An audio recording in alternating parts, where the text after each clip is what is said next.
થોડા દિવસ અગાઉ અમારા ગામનો એક બનાવ બન્યો હતો. ત્યારે મારે રાત્રે 2 વાગે આ જ રસ્તેથી પસાર થવાનું થયું અને રાત્રે 2 વાગે કદાચ એક ટ્રક અહીંયા પલટી મારી ગઈ હતી અને નાની વયાળ ફાટક પાસેનું આ નાનું કોઝવે છે અને નેશનલ 56 રસ્તા પર છે. મારી વિનંતી છે કે આના પર વહેલીમાં વહેલી તકે એનું નિરાકરણ કરાવે, બેરિકેડ મૂકવામાં આવે તો એના પર કંઈક દિવાલ બનાવી દેવામાં આવે. કારણ કે આ જગ્યા એવી છે, આ જગ્યાએ અનેક લોકો મૃત્યુ પામ્યા છે. ચોમાસામાં પણ ઘણીવાર અહીંયા ટ્રકો પલટી ગઈ છે.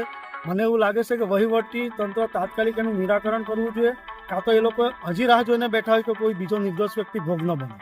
મારે માન્ય સાંસદશ્રીને વિનંતી છે કે નાની નાની વાતમાં તમે ધરમપુર આવો છો, કરણવીરનું પુલનું પણ તમે નિરીક્ષણ કરવા આવ્યા હતા.